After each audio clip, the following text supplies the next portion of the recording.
Hello student, कैसे हैं आप लोग। आपके अपने परिवार पीएम टेक साइंस में आप सभी का स्वागत है।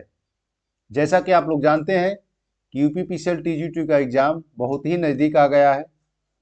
इसके आधार पर आपको ज़्यादा से ज़्यादा प्रैक्टिस करना है, ज़्यादा से ज़्यादा मॉक टेस्ट देने हैं और जितने भी ऑब्जेक्टिव क्वेश्चन हैं सभी को सॉल्व करना है।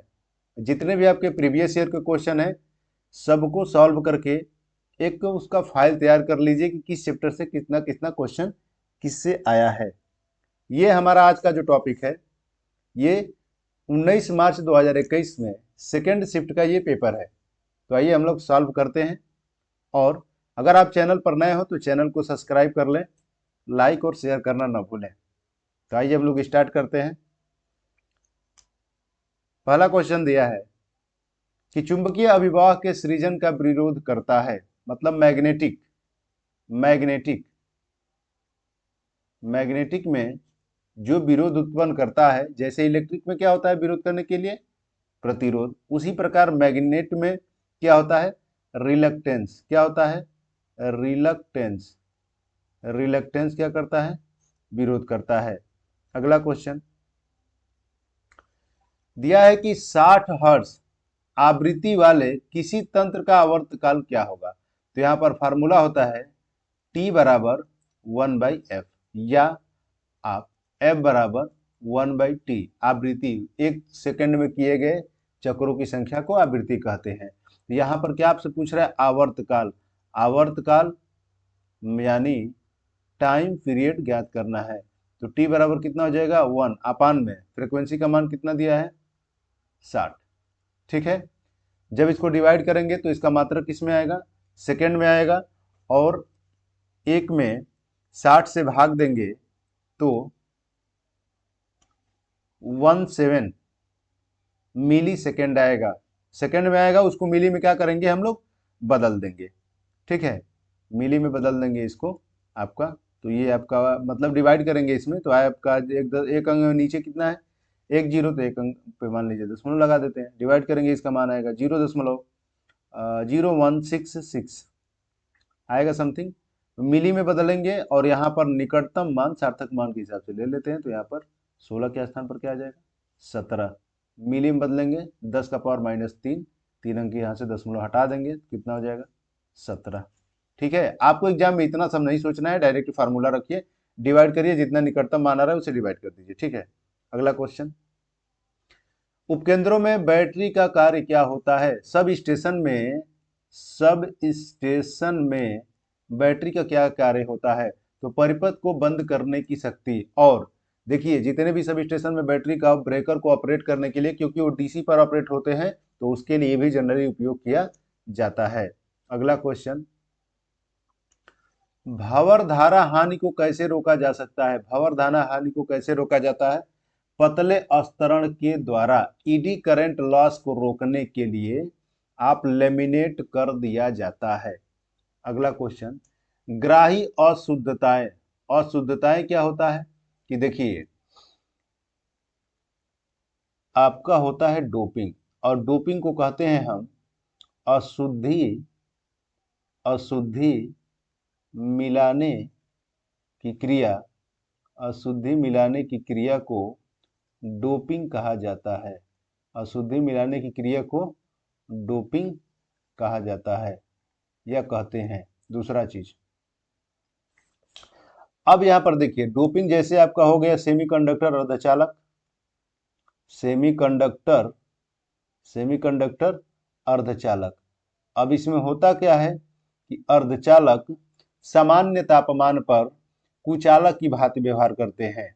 तो इसलिए हम लोग इसमें अशुद्धि मिलाते हैं। और अशुद्धि कितने प्रकार की होनी चाहिए, वो अशुद्धि जो होना चाहिए वो आपका 3 संयोजकता या 5 संयोजकता वाला होना चाहिए। मतलब ट्राईवायलेंट या पेंटावायलेंट का होना चाहिए। मतलब कि 3 संयोजकता और 5 संयोजकता वाले तत्वों को मिला करके बनाया जाता है। तो यहाँ पर देखिए जो हम लोग पी टाइप बनाते हैं उसमें आपका ये सब याद कर लीजिएगा, क्योंकि कुछ भी पूछ सकता है उससे रिलेटेड। पी में होल्स की संख्या ज्यादा होती है या हम लोग कोटर के नाम से जानते हैं। और पी को पी टाइप को बनाने के लिए इसमें 3 संयोजकता का तत्व मिलाते हैं, जैसे मान लीजिए एल्युमिनियम हो गया, ठीक है। और उसके बाद एन टाइप में इलेक्ट्रॉन की संख्या क्या होती है, ज्यादा होती है, और होल की संख्या कम। और यहाँ पर एन टाइप में क्या मिलाया जाता है, तो पेंटावैलेंट 5 संयोजकता वाले तत्व मिलाए जाते हैं, जैसे मान लीजिए फास्फोरस। लेकिन यहाँ पर दिया ग्राही मतलब एक्सेप्टर, जो एक्सेप्ट कर रहा है, एक्सेप्टर मतलब ग्राही होता है, ठीक है। और डोनर करने वाला मतलब दाता, देने वाला। ग्राही अशुद्धताएं निर्मित करती हैं होल्स, क्या, सॉरी, पी टाइप। और पी टाइप में क्या होता है, होल्स। पी टाइप में होता है होल्स। ऑप्शन पी टाइप सही होगा। ये डी प्रकार और एन प्रकार तो ऐसे ही गलत है, इसका कोई टाइप नहीं होता। अगला क्वेश्चन, दो कला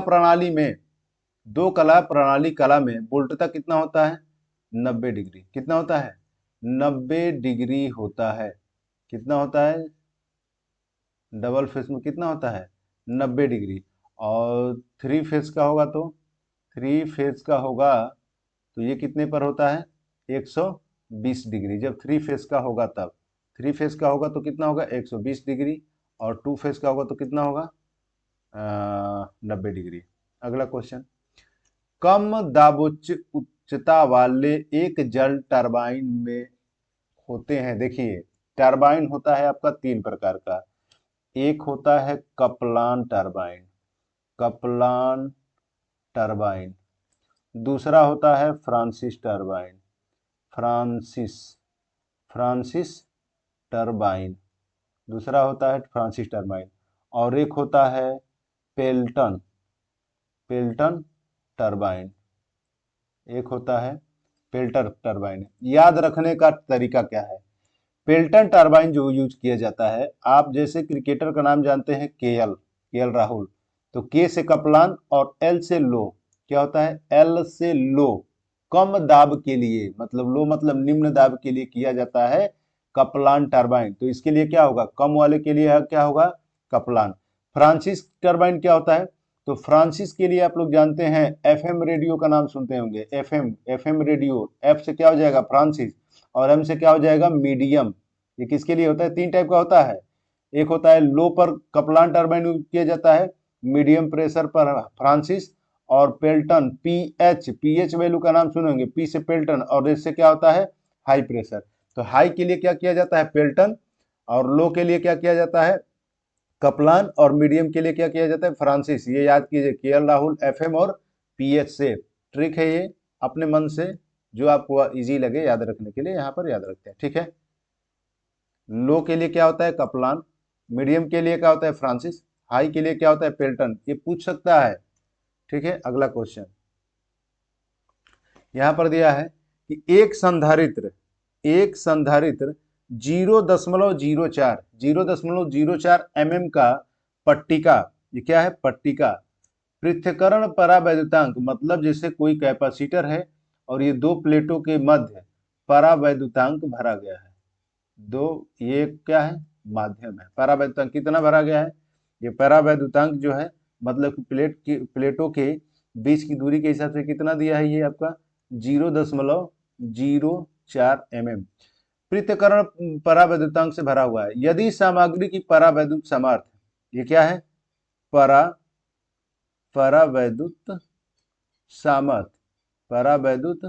सामर्थ्य, ये इसके बीच की दूरी है। अरे दो प्लेटों के बीच की दूरी को हम दर्शाते हैं डी से। तो यहाँ पर परावैद्युत सामर्थ्य, अब यहाँ पर परावैद्युत सामर्थ्य दिया कितना, 10 किलो वोल्ट प्रति mm, ठीक है। ये पूछा है ना कि मैक्सिमम वोल्टेज बताइए, तो मैक्सिमम वोल्टेज बराबर होता है यहाँ पर कि 10 केवी में है तो इसको बदल देंगे किस में, किलो को हटा देंगे, वोल्ट में हो जाएगा। और ये कितना है, 0.04, और mm में है तो इसको बदल देंगे, सॉरी ये तो आपका ठीक है, सॉरी ये तो पहले से ये भी mm में दिया है, ये भी mm में, चेंज ही नहीं करना है। कितना हो जाएगा, ये आपका हो जाएगा 10⁴ गुणे 0.04, 2 अंक से दशमलव हट जाएगा, कितना हो जाएगा 400। अरे 4 जीरो होगा, 2 अंक से हट जाए, हटा देंगे, कितना हो जाएगा 400 वोल्ट आएगा। अगला क्वेश्चन, स्थिर भार के लिए एक तुल्यकालिक मोटर, स्थिर भार के लिए एक तुल्यकालिक मोटर की आर्मेचर और क्षेत्र धारा, armature IA, armature, armature current मतलब आर्मेचर धारा, क्षेत्र धारा IF, field, field current, field current,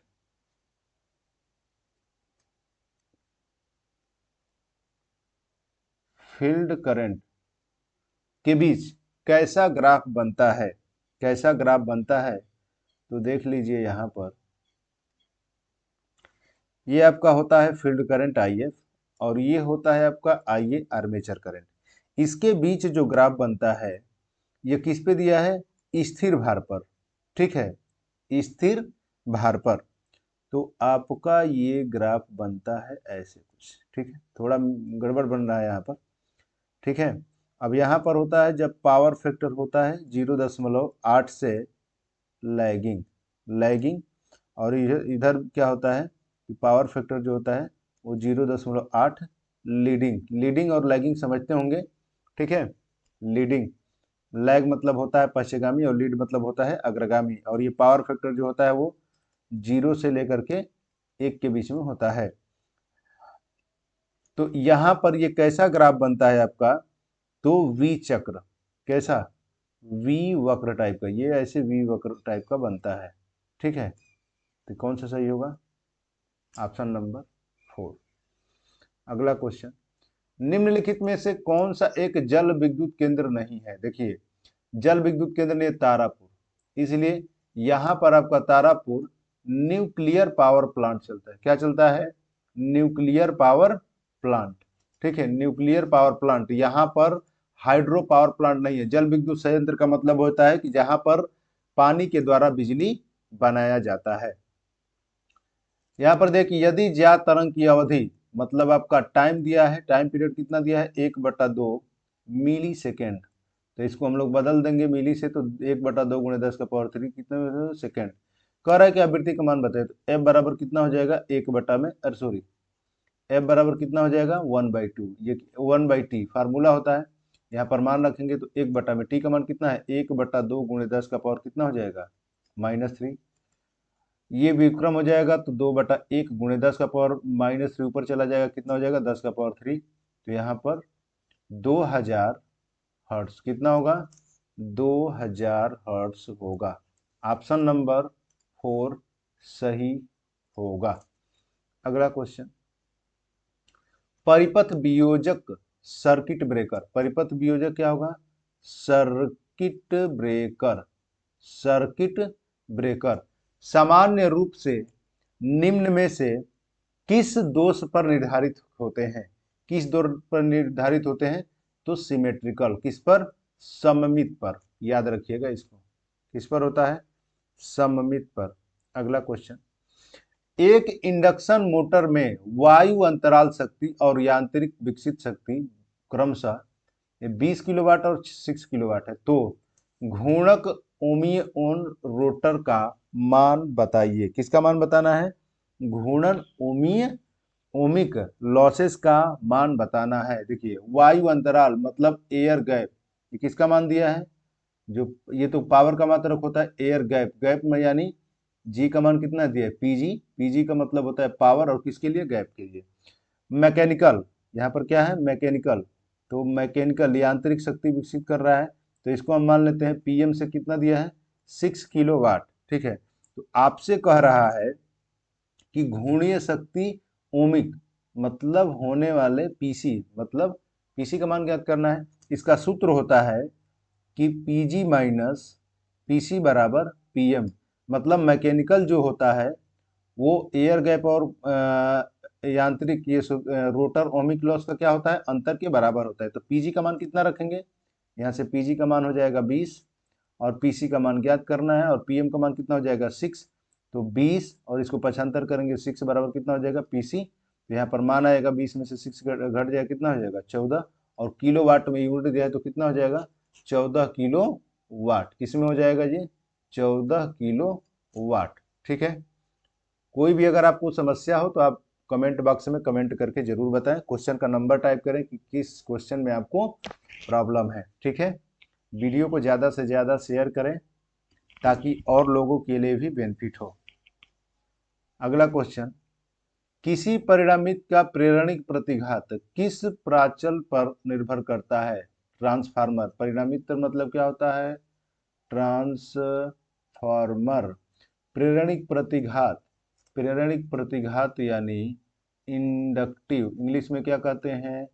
inductive reactance. Inductive reactance, inductive reactance किस प्राचल पर निर्भर करता है?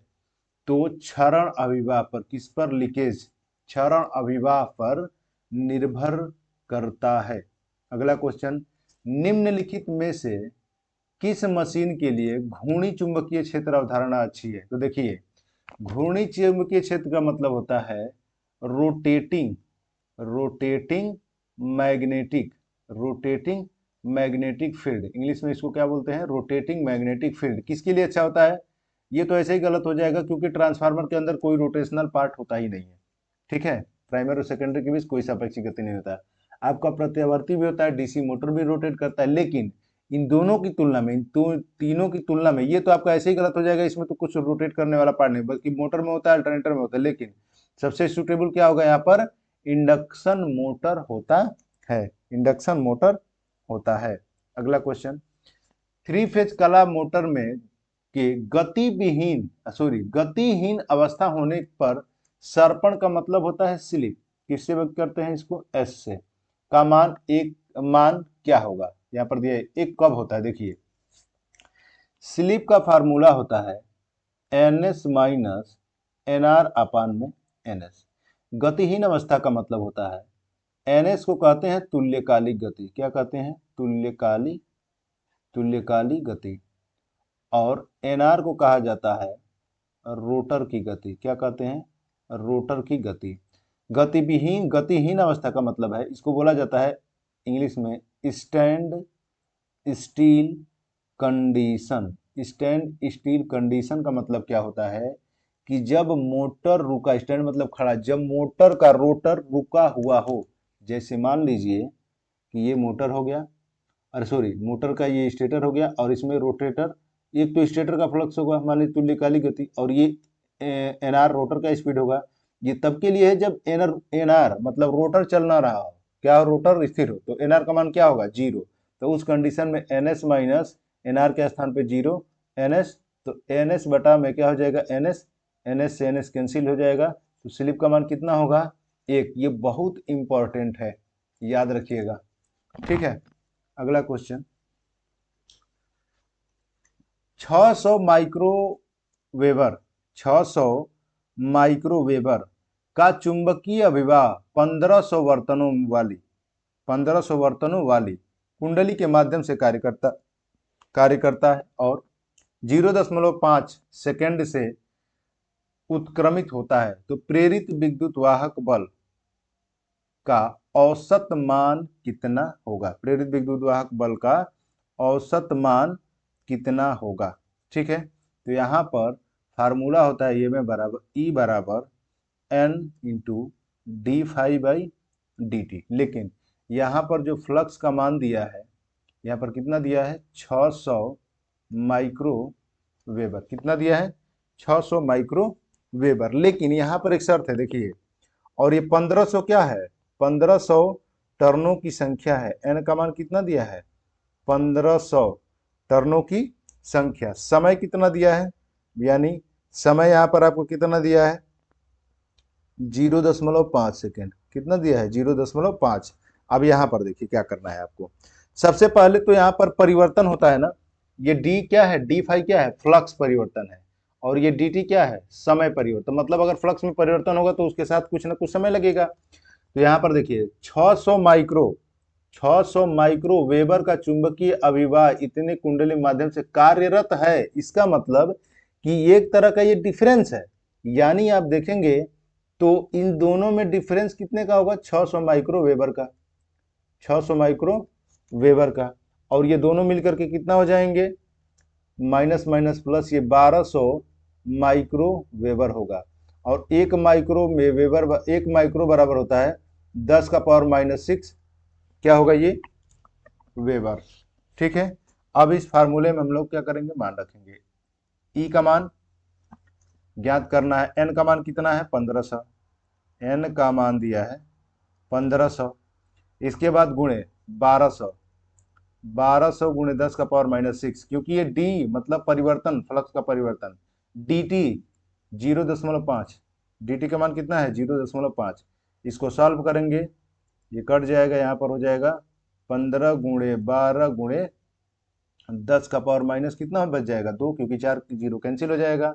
अब बटे में 0.5 ऊपर नीचे 10 से गुणा कीजिए और ये कटा दीजिए, कितने बार में 3 बार में, 10 से गुणा करेंगे हो जाएगा 0, 12 36, 3 गुणे 10⁻⁻2, ये कटा कैंसिल हो जाएगा, अरे सॉरी मतलब इसको बदल देंगे तो कितना आ जाएगा 3.6। ठीक है, इसको सॉल्व कर लीजिएगा, 3.6 ऑप्शन होगा। ये विद्युत वाहक बल एन फ्लक्स परिवर्तन की दर, फ्लक्स परिवर्तन की दर एन टर्नों की संख्या जितना बढ़ाएंगे विद्युत वाहक बल उतना ही बढ़ेगा। यहाँ पर विद्युत वाहक बल जो होता है वो किसके समानुपाती होता है, टर्नों की संख्या पर। अगला क्वेश्चन, शून्य भार मतलब कि नो लोड, किस पर, नो लोड। शून्य भार पर प्रचालित होने में से किस मोटर की अधिकतम गति होती है, सीरीज मोटर।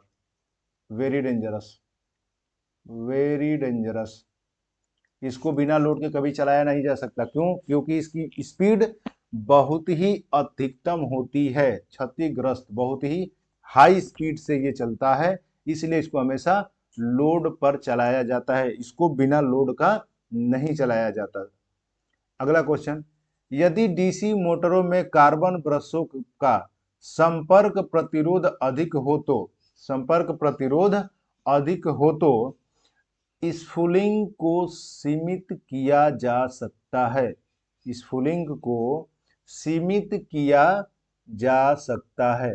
ठीक है, यदि डीसी मोटरों में कार्बन ब्रशों का प्रतिरोध, संपर्क प्रतिरोध अधिक हो तो स्फुलिंग को सीमित किया जा सकता है, मतलब जो स्पार्किंग होगा उसको सीमित कर सकते हैं। अगला क्वेश्चन, किसी ट्रांसफार्मर में, मतलब परिणामित यानी ट्रांसफार्मर में वुखोल्ज रिले का कार्य क्या होता है। वुखोल्ज रिले सुरक्षा प्रदान करता है, यहाँ पर ऑप्शन क्या होगा, यांत्रिक दोष। ठीक है, बाहरी दोष को नहीं पता लगाता, तड़ित दोष भी नहीं रहता, पर्यावरण के भी नहीं लगाता, क्यों, क्योंकि यांत्रिक वुखोल्ज रिले आपका दो कंडीशन में क्या करता है। वुखोल्ज रिले जो होता है वो आपका एक तो मेन टैंक से जुड़ा होता है और एक आपका कंजर्वेटर और ये सॉरी क्या कहते हैं ब्रीदर से जुड़ा होता है। लेकिन यहाँ पर एक दो अलार्म लगे होते हैं, यह एल्युमिनियम फ्लेंज पर अलार्म में एक कांच का ट्यूब होता है, ये बहुत बड़ा टॉपिक है, इसको पढ़ने के लिए अगर आप नहीं पढ़े हैं तो इसको पढ़ लीजिएगा, या आप अगर कहेंगे आपको दिक्कत होगा तो कमेंट कीजिएगा, हम इस पर वीडियो बना देंगे। क्योंकि यहाँ पर ट्यूब होता है और इसके अंदर एक लिक्विड Hg, ये आपका चालक पदार्थ होता है लिक्विड के रूप में, क्या होता है, मरकरी, या इसको पारा के नाम से जानते हैं। ये दो कंडीशन में, या किसी कारणवश तेल घट रहा है तब भी ये बताएगा, और किसी कारणवश टेम्परेचर हीट हो गया, तेल ज़्यादा गर्म हो गया, तब भी इन दोनों अलार्म, दो अलार्म होते हैं, क्या होते हैं, वो इंडिकेट करने लगते हैं। तो ये इंटरनल दोष को बताने के लिए उपयोग किया जाता है। अगला क्वेश्चन, किसी वियोजन परिणामित्र में, किसी वियोजन परिणामित्र में कितना फेरा होता है। किसी वियोजन परिणामित्र में खाली स्थान फेरा क्या होता है, यही आपको बताना है। ठीक है, तो इसमें फेरा क्या होता है, जैसे वियोजन मतलब डीकपलिंग, वियोजन मतलब डीकपलिंग, ट्रांसफार्मर में कितने का रेशियो रखा जाता है, 1:1, मतलब 1:1 का अनुपात रखा जाता है। और एक चीज और समझ लीजिए, यदि ट्रांसफार्मर में, आप जानते हैं कि ट्रांसफार्मर वोल्टेज के आधार पर दो टाइप का होता है, स्टेप डाउन होता है और एक होता है स्टेप अप। तो इसमें क्या होता है कि स्टेप डाउन में N1 टर्न की संख्या जो होती है N2 से ज़्यादा होती है, और स्टेप अप में होता है ना कि N1 का जो टर्न होता है वो N2 से कम होता है। और तीसरा मान लीजिए कि यदि N1 बराबर N2 हो जाए तो यह ट्रांसफार्मर के बारे में आप हो सकता है न जानते हो।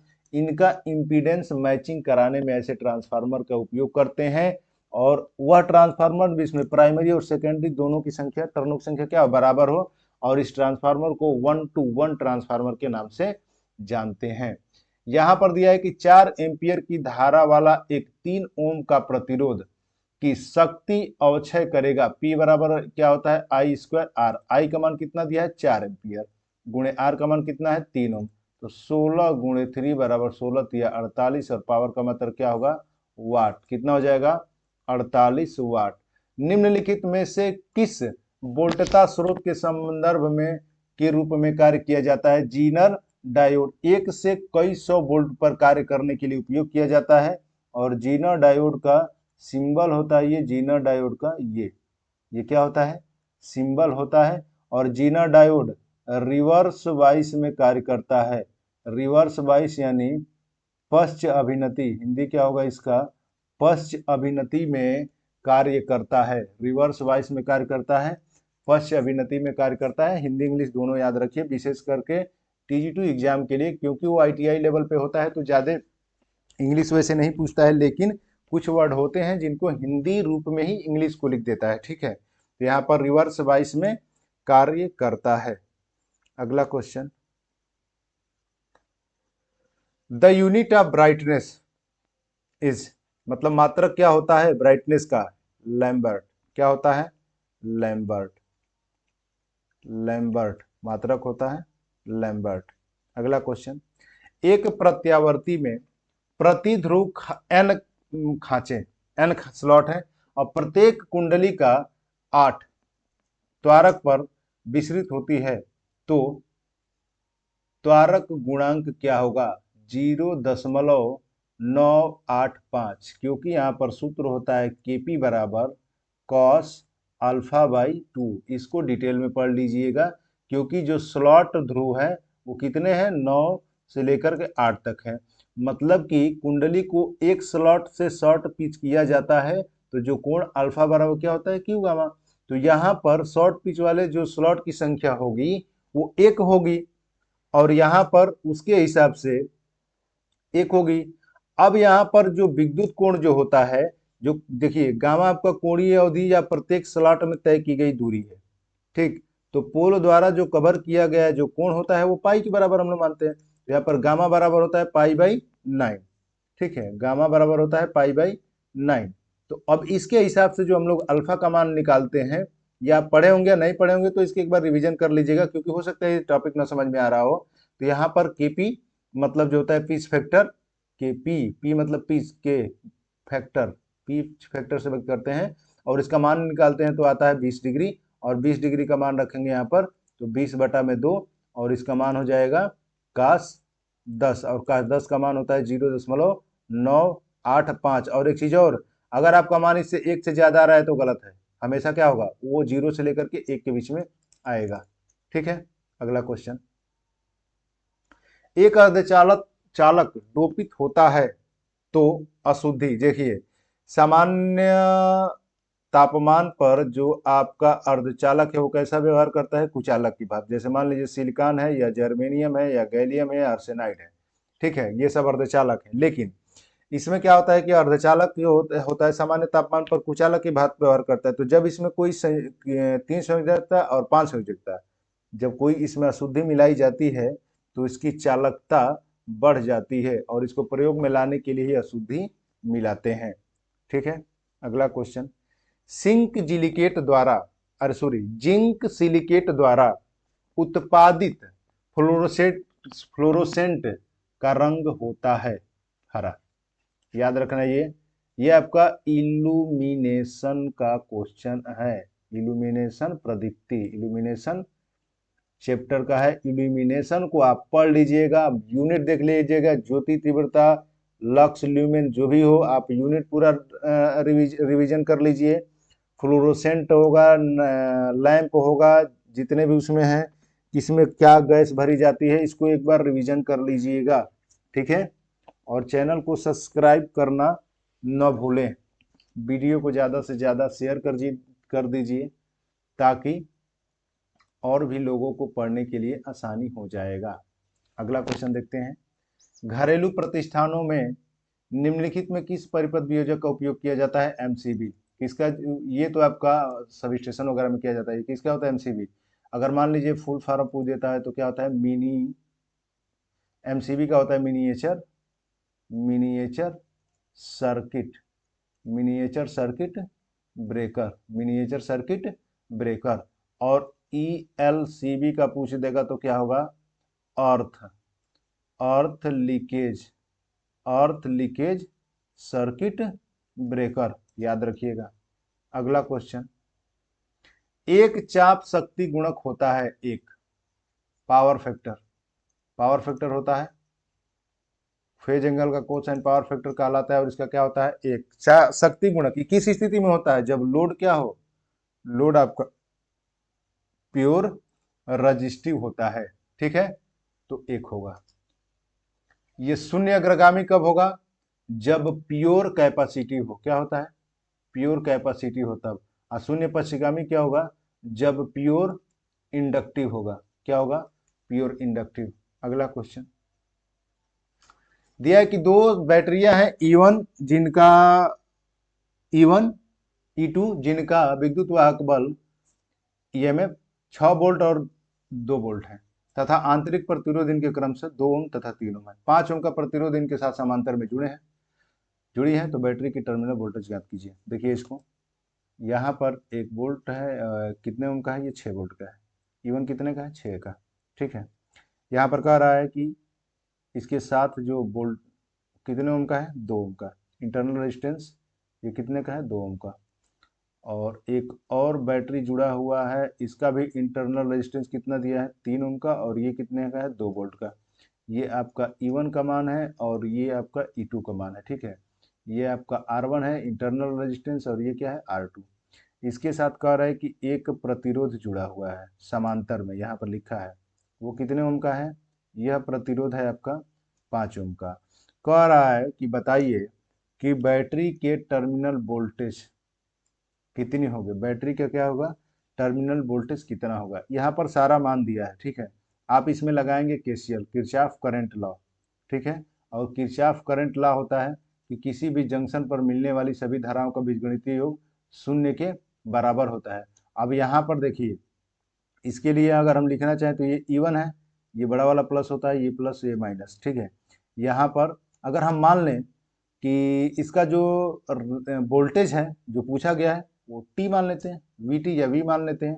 मतलब देखिए V माइनस E1 अपान में R1, किसके लिए? इसके लिए। अरे I बराबर, जब इसका मान निकालेंगे तो I बराबर V अपान R लिख सकते हैं ना। तो जो वोल्टेज है, तो वोल्टेज को हम V माने हैं और ये 6 उसका दिया है बैटरी का, और E1 मतलब वही 6 का मान देगा। और R1 इसका रेजिस्टेंस हो गया, फिर हो गया plus V V V V V, यहाँ पर V माने हैं। और यहाँ पर हो जाएगा माइनस, यहाँ पर क्या हो जाएगा? E2 दूसरे बैटरी के लिए, और इसका रेजिस्टेंस क्या है? R2। और प्लस V अपान में कितने ओम का जोड़े हैं? R बराबर कितना हो जाएगा? 0। सभी धाराओं का बीजगणितीय योग शून्य के बराबर होता है। दरअसल हमने यहाँ पर एक ही बार फार्मूला लिख दिया है। V का मान ज्ञात करना है। E1 का मान कितना है? 6। R1 का मान कितना है? 2 प्लस V का मान कितना है ज्ञात करना है। यहाँ पर कितना हो जाएगा? 2। और इंटरनल रेजिस्टेंस कितना है? 3। अब प्लस V अपान में R का मान कितना है? 5 बराबर 0। यहाँ पर एलसीएम ले लेंगे, एलसीएम हो जाएगा 30। इसको हल करेंगे टोटल, ठीक है। इनको हल कर लेंगे, आप यहाँ से V का मान निकाल लेंगे। V का मान 3.55 वोल्ट आएगा। इसको कैलकुलेशन कर लीजिएगा, ठीक है। यहाँ पर मतलब डिवाइड करेंगे तो हो जाएगा 15 V माइनस 6 प्लस ये हो जाएगा 10 20 माइनस 2 अब प्लस यहाँ पर हो जाएगा 6 और यहाँ पर हो जाएगा V। आप इसको हल कर लीजिएगा, V का मान आपका 3.55 आएगा, ठीक है। 3.55 आएगा। अगला क्वेश्चन।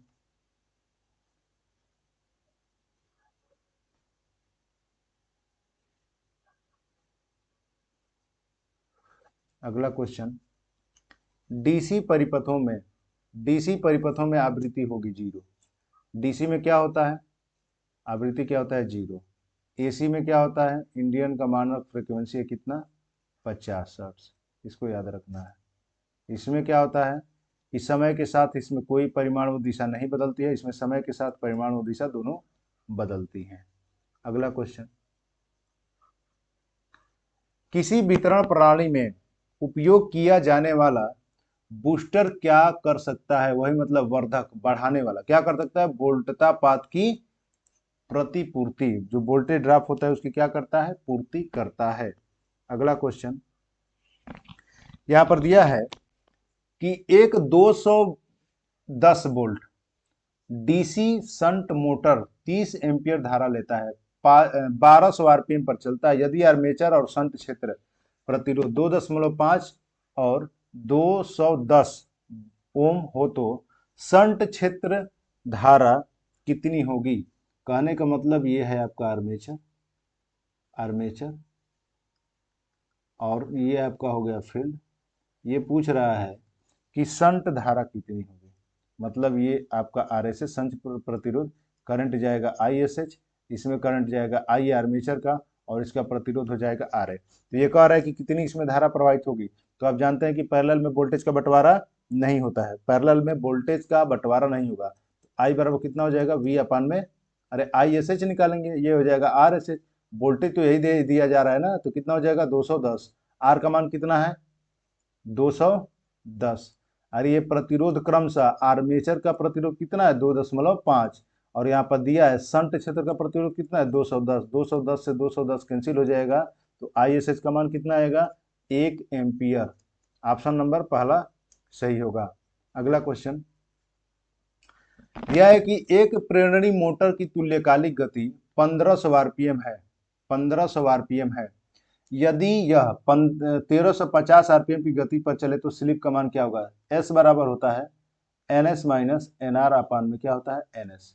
स्लिप का मान प्रतिशत में आंसर दिया है, तो यहाँ पर स्लिप का मान निकालने के लिए क्या करते हैं 100 से गुणा। एनएस का मान कितना है, जो सबसे ज्यादा स्पीड होगा, ये सिंक्रोनस स्पीड, माइनस 1350 अपान में कितना हो जाएगा 1500 गुणे ये हो जाएगा 100।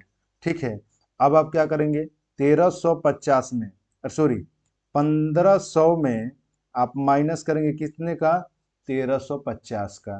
ठीक है, तो ये कितना हो जाएगा आपका, ये दिया है 1350 आरपीएम और ये दिया है 1500, तो 1500 में 1300 आरपीएम क्या करना है माइनस करना है, तो ये आपका आएगा 150 बटा में कितना हो जाएगा 1500 गुणे ये डबल जीरो कैंसिल हो गया 15, कितना आ जाएगा 10%, कितना आएगा 10%। अगला क्वेश्चन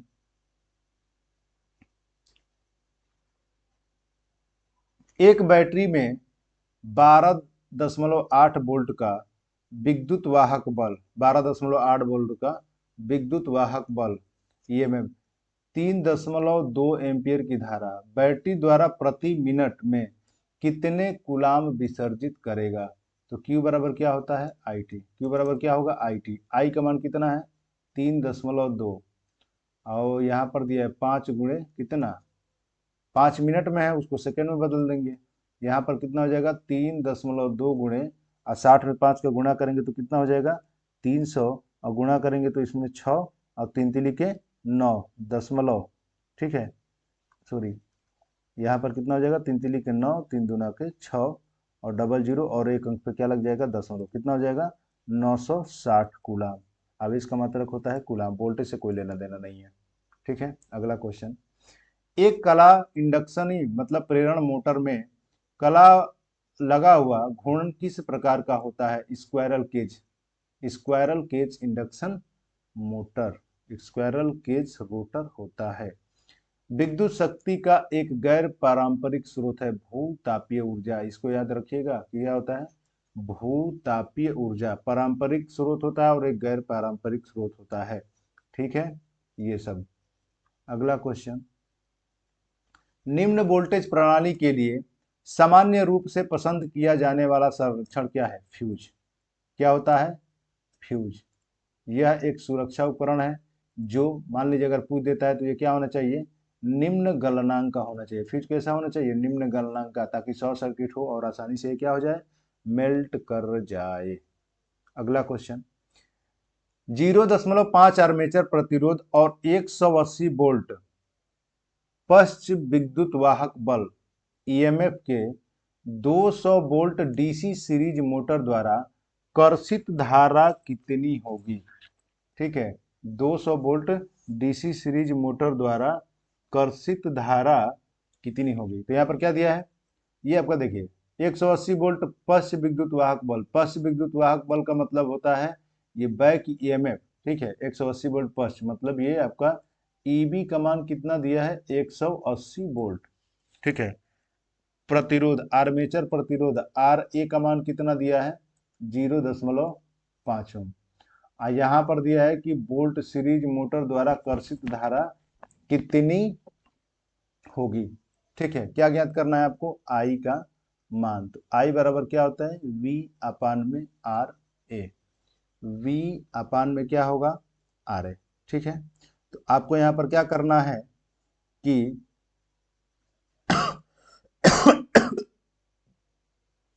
वी अपान में आर ए।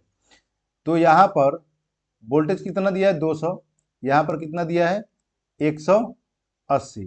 तो ये बताइए कि जब 180 वोल्टेज ये पक्ष है और 200, तो इन दोनों का डिफरेंस कितना आएगा, इन दोनों का डिफरेंस आएगा आपका 20। ये बैक ईएमएफ है जो आर्मेचर में रोटेशन के दौरान उत्पन्न होता है। तो यहाँ पर 200 माइनस 180 कितना हो जाएगा, 20। तो आई बराबर 20 हो गया, मतलब जो वोल्टेज दिए हैं और जो बैक ईएमएफ उत्पन्न होगा। तो V अपान में आर, आर का मान कितना है, 0.5। 10 से गुणा करेंगे, कटा देंगे, कितना आ जाएगा, 40 एम्पियर। ऑप्शन कौन सा सही होगा, 4 नंबर।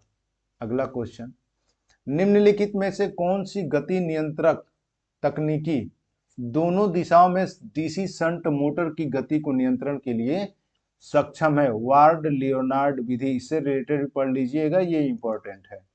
अगला क्वेश्चन, अगला क्वेश्चन दिया है,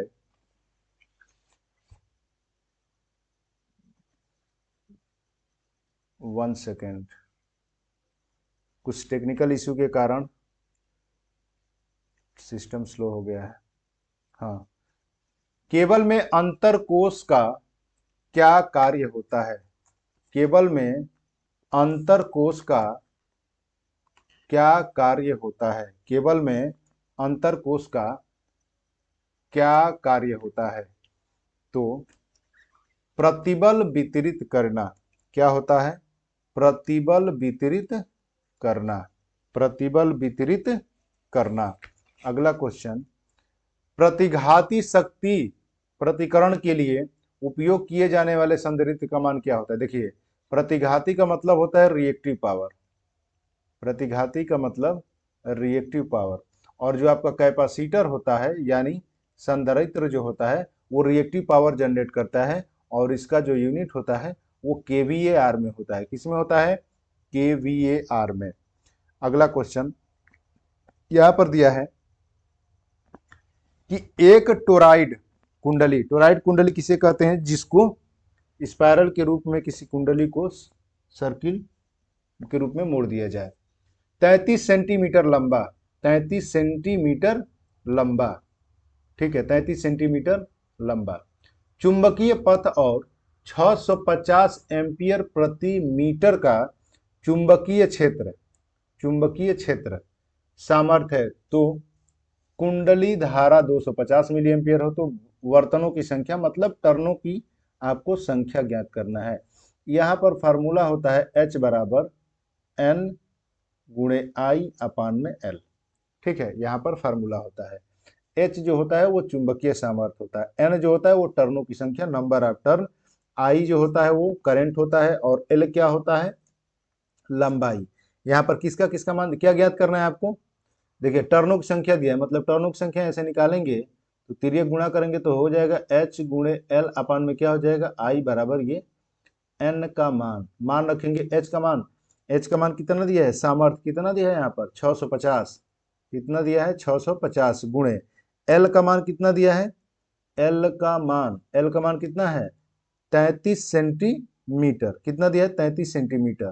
तो उसको मीटर में बदल देंगे तो 33 सेंटीमीटर दिया, मीटर में बदलेंगे तो 100 से डिवाइड करेंगे तो कितना हो जाएगा 0.33। कितना हो जाएगा 0.33 गुणे करंट का मान कितना दिया है, यहाँ पर करंट दिया है 250। कितना दिया है 250 मिली एम्पियर, 250 मिली एम्पियर। इसको एम्पियर में बदलेंगे तो कितना हो जाएगा 0.25 डिवाइड करेंगे 1000 से तो कितना हो जाएगा यहाँ पर 0.25। इसको हल करेंगे तो आपको टर्नों की संख्या 858 मिल जाएगा। इसको आप सॉल्व कर लीजिएगा, ठीक है, हल कर लीजिएगा। आपको ये मेन फार्मूला याद रखना है, फार्मूला आपको याद रखना है, ठीक है। अगला क्वेश्चन,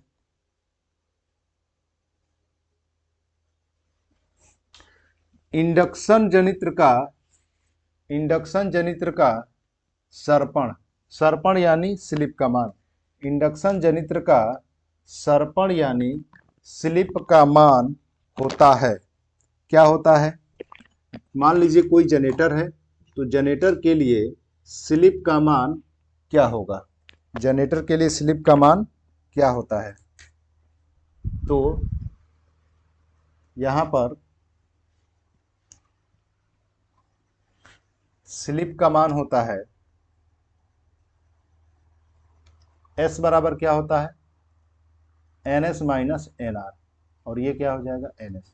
ध्यान से सुनिएगा, यहाँ पर क्या होगा कि जब NS की स्पीड, सॉरी NR की स्पीड, मतलब जो रोटर है उसके चलने की जो स्पीड है वो NS से ज़्यादा हो जाए। कहने का मतलब कि जो NS है ये तो आपका सिंक्रोनस स्पीड है, और NS से मोटर के लिए ये क्या पूछ रहा है, जनरेटर के लिए, मोटर के लिए हमेशा NR की जो स्पीड होती है वो कम होती है। लेकिन जनरेटर के लिए क्या होगा कि जब इसकी स्पीड ज़्यादा होगी, मतलब रोटेशन ज़्यादा होगा, तभी तो इस बिजली बना करके देगा। मोटर के लिए तो हमेशा NR कम होता है NS से। मोटर के लिए NS का जो मान होता है वो NR से ज़्यादा होता है, NR कम होता है। लेकिन अगर जनरेटर की बात आती है तो NS का मान जो होता है वो कम हो जाता है, किससे, NR ज़्यादा तेज चलने लगता है। मतलब निगेटिव स्लिप का मान आना, मतलब आपका जो डिवाइस है, जो मशीन है, वो लाइक एज आपका बिहेव कैसा हो जाएगा जनरेटर की तरह। यानी अब मान लीजिए कि NS, सपोज दैट इसको न्यूमेरिकली समझ लेते हैं। अगर मान लीजिए कि NS का मान है 10 और NR ज़्यादा है तो मान लेते हैं 100। तो ये बताइए यहाँ पर 10 माइनस 100 करेंगे, अब बटा में 100 करेंगे, सॉरी 10 करेंगे तो यहाँ 100 में से 10 घटाएंगे, कितना आएगा माइनस में, कितना आएगा -99, मतलब निगेटिव आएगा, सीधा समझ लीजिए। तो यहाँ पर क्या होगा निगेटिव। अगला क्वेश्चन, निम्नलिखित में से किस विद्युत संयंत्र के लिए सर्ज टैंक होता है। तो आपका होता है जल विद्युत संयंत्र के लिए। किसके लिए होता है, हाइड्रो पावर प्लांट के लिए। किसका होता है, जल विद्युत संयंत्र के लिए। यहाँ पर आपका डैम बना होता है, ठीक है, और यहाँ से आपका जाता है पेन स्टोक, क्या जाता है पेन स्टोक, और यहाँ पर लगा होता है नोजल, और यहाँ पर आपका होता है टरबाइन, ठीक है। और यहीं पर आपको क्या होता है सर्ज टैंक, इसको हम लोग क्या कहते हैं सर्ज टैंक। इधर आपका डैम बांध बना करके इधर से पानी इकट्ठा किया जाता है डैम, और इसको कहा जाता है पेन स्टोक, इसको कहा जाता है पेन स्टोक। ये इसको बोला जाता है नोजल, इसको बोला जाता है नोजल। ये टरबाइन, और टरबाइन से जुड़ा होता है आपका जनरेटर। जब पानी यहाँ से जाता है और पानी जा करके इससे टकराता है, ठीक है, तो इस ये रोटेट करने लगता है और इसके घूमने से कपल होता है, मैकेनिकली जुड़ा होता है। तो ये अल्टरनेटर घूमने लगता है और बिजली बना करके हमको आउटपुट के रूप में देता है। लेकिन जनरली आपसे क्या पूछा है कि सर्ज टैंक किसका होता है, तो ये हाइड्रो पावर प्लांट में क्या लगा होता है सर्ज टैंक, ठीक है। अगला क्वेश्चन, ताप विद्युत संयंत्रों में, मतलब थर्मल पावर प्लांट में, जहां पर कोयले और पानी के द्वारा बिजली बनाया जाता है, उत्पादन के लिए प्रयुक्त अल्टरनेटर जो नियोजित है उसके रोटर किसके होते हैं सिलेंड्रिकल टाइप। किसका होता है सिलेंड्रिकल टाइप रोटर होता है, ठीक है, बेलनाकार रोटर होता है। अगला क्वेश्चन, 12 ओम की प्रतिरोधकता और 25 ओम के प्रेरणिक प्रतिघात वाली 41 ओम के धारातीय प्रतिघात के साथ श्रेणी क्रम में जुड़ी हैं। तो यह संयोजन 230 वोल्ट और 50 हर्ट्ज के साथ जुड़ा है तो परिपथ की प्रतिबाधा ज्ञात कीजिए। सुन लीजिए, ये क्या दिया है, 12 ओम प्रतिरोध, मतलब आर का मान कितना दिया है, 12 ओम। प्रेरणिक प्रतिघात यानी एक्सएल का मान दिया है कितना, 25 ओम। इसके बाद दिया है 41 ओम के धारिता प्रतिघात यानी एक्सी का मान कितना दिया है, 41 ओम। और ये श्रेणी क्रम में जुड़ा है, प्रतिबाधा ज्ञात करना है। प्रतिबाधा यानी इम्पीडेंस, प्रतिबाधा यानी इंग्लिश में क्या हो जाएगा, इम्पीडेंस। इसको किससे व्यक्त करते हैं, जेड से। मात्रक क्या होता है, ओम। मात्रक क्या होता है, ओम। फार्मूला होता है जेड बराबर रूट में आर स्क्वायर प्लस एक्सएल और एक्सी का स्क्वायर। यहाँ पर आर का जब मान रखेंगे 12 का स्क्वायर प्लस एक्सएल का मान कितना है 25 माइनस एक्सी का मान कितना है 41 स्क्वायर। यहाँ से आप मान निकालेंगे, ये हो जाएगा 144। ठीक है, यहाँ पर कितना हो जाएगा 41 में से इसको घटा देंगे, ये हो जाएगा 6 और यहाँ पर हो जाएगा 3। 1 सेकेंड, यहाँ पर कितना हो जाएगा, 41 में से घटा देंगे तो यहाँ पर हो जाएगा आपका 41 6 हो जाएगा और इसके बाद स्क्वायर होगा इसका भी, सॉरी ये तो हो ही गया है, इसका तो हो ही गया है। इसको हल कर लेंगे तो आपका 20 आएगा, मतलब इसका 400। ठीक है, गुणा करेंगे तो इसका कितना आएगा 400, वर्गमूल निकालेंगे 20 ओम आएगा। प्रतिबाधा का मात्रक होता है आपका कितना 20। ठीक है, अरे सॉरी, प्रतिबाधा का मात्रक होता है ओम, प्रतिबाधा का मात्रक होता है ओम। ये आपका एसी चैप्टर का सवाल है, अल्टरनेटिंग करंट का ये सवाल है, आपको रट जाना है, पूरा याद कर लेना है। ठीक ना, इसमें से जो भी आपका पूछेगा, इंडक्टिव रिएक्टेंस का मात्रक होता है ओम, इसका सूत्र होता है 2πfl। इसमें तो बहुत इजी है कि आपने डायरेक्ट यहाँ पर एक्सएल और एक्सी का मान दे दिया है, नहीं तो आपको निकालना पड़ता। और यहाँ पर एक्सी बराबर होता है 1/2πfc।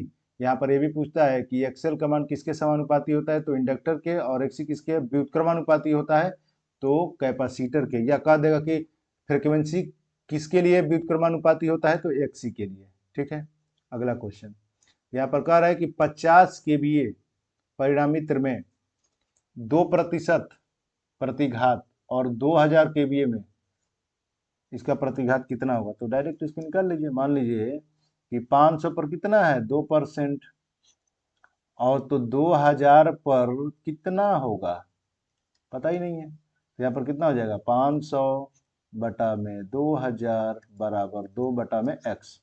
ठीक है, 2 बटा में x।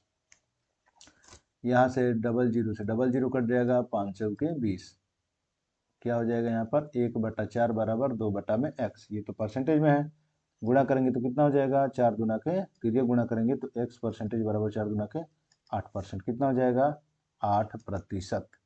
ठीक है, अगला क्वेश्चन, अगला क्वेश्चन आपका है कि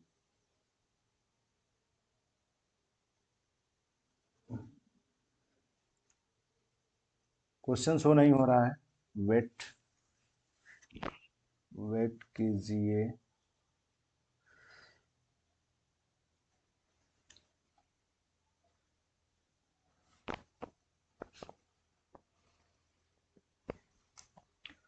अब आपके लिए बहुत ही कम समय है, ज़्यादा से ज़्यादा जो भी क्वेश्चन है आप उसको, सारे क्वेश्चन को सॉल्व कीजिए।